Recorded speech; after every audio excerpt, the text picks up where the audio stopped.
Christopher Newport was born in the month of December in the year 1561, the son of Christopher and Jane Newport of Harwich, Essex, England.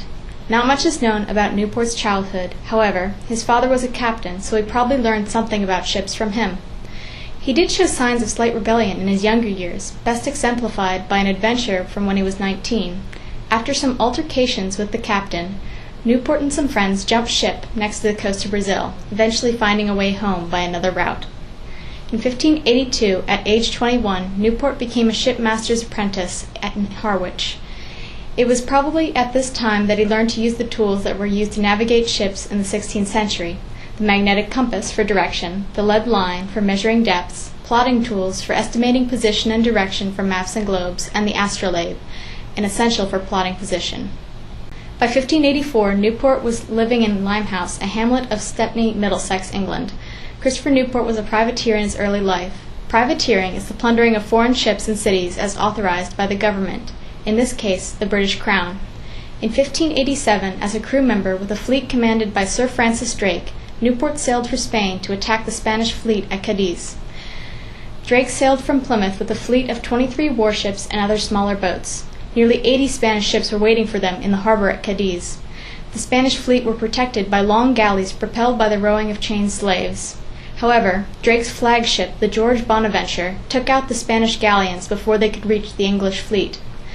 The raid was a success after the English burned or captured over 30 ships.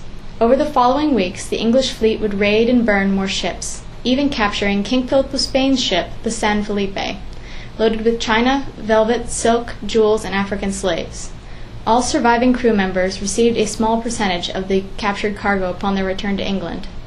After this English naval victory, Newport, with his superior skills in navigation and seamanship, was promoted to the Master of the Drake under Captain Robert Hallett.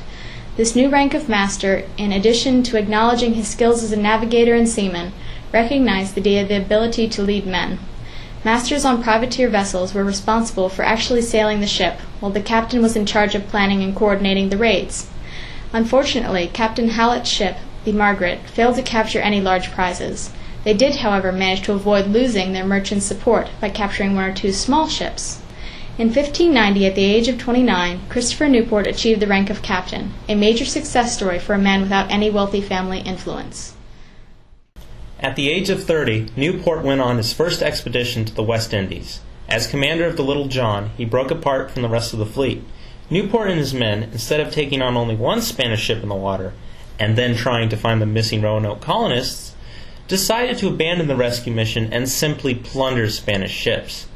They relentlessly pursued 2 ships around the Jamaican coast, losing the ship they were chasing in the process, and coming across 2 hostile Mexican ships off the coast of Cuba.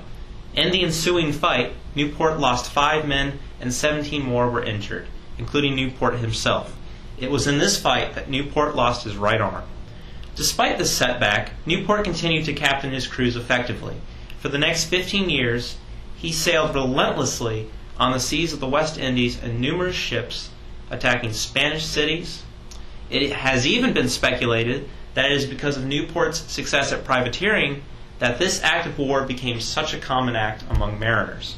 In 1595, Newport privateered along the Mediterranean, and from 1596 to 1598 sailed a few small voyages back to the West Indies.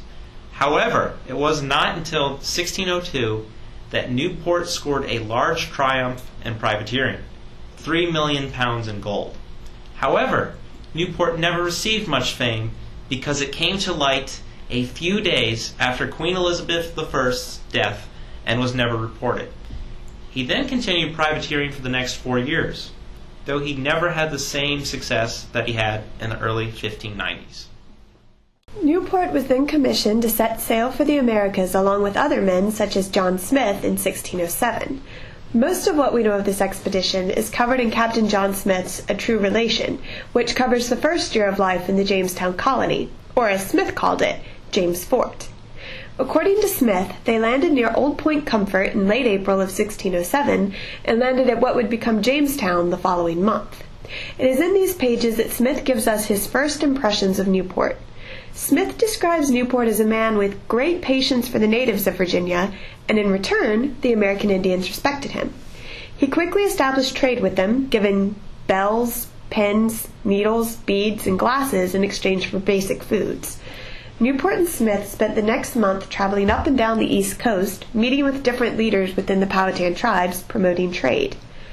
However, Newport was not a steady figure within the Jamestown colony. As a ship captain and not a leader among the colonists, he spent most of his time at sea. While men such as John Smith stayed at the colony, Newport went back and forth to England to get provisions, leaving as early as the middle of June, a mere month after the settlers had arrived. Despite Newport's absence from the colony, he was still considered a force to be reckoned with amongst the native population. When John Smith was captured, he warned his captors that he needed to write to his people at Jamestown and let them know he was being treated well, or else Captain Newport would bring down mighty vengeance upon them at his return. This fear and respect felt by the American Indians was felt also among the men who sailed to Jamestown with Newport. In Smith's writing, he has nothing but glowing recommendations for his superior officer, even going so far as to call him "my father." The true greatness of Newport's character can be seen in the logic behind the settlers' actions. Smith writes toward the end of his work that the men were always careful about every choice they made, not only because they did not want to be seen as rowdy men, but because they were aware that any bad actions they took would reflect negatively on Christopher Newport. In the age of exploration, the man who gained the fame from an expedition was the captain of whatever ships were out at sea, and any discoveries made were written as being made by the captain. It really says a lot about the crew's love for Newport that they wanted him to be famous, and not infamous. Captain Newport returned to Jamestown with more provisions and settlers, though Smith does not state exactly when, and immediately started to establish trade with the natives again. To preserve the peace between the peoples on this expedition, he would often fire off rounds of gunpowder into the air for intimidation, but was easily turned to friendship with numerous tribes by a simple offering in the form of hatchets and beads. John Smith does not cover what became of Captain Newport after the first year in the colonies. What he does say in this coverage of 1607 to 1608 is that there was little bloodshed whenever Newport would return to the colonies, both because his men respected him and because the Indians respected and feared him. In 1609, Christopher Newport was the captain of a ship called the Sea Venture. Newport and his crew set out to bring supplies to Jamestown. Unfortunately, the ship didn't make it to Jamestown. The Sea Venture ran into a storm on the way to Virginia. The boats were deliberately run aground on the coast of Bermuda to prevent them from sinking. Newport and others were stranded on Bermuda for 9 months. During that time, they resupplied and built 2 small ships. They returned to Jamestown in May 1610. This shipwreck could have been the inspiration for Shakespeare's The Tempest. By the end of 1610, Newport was back in England.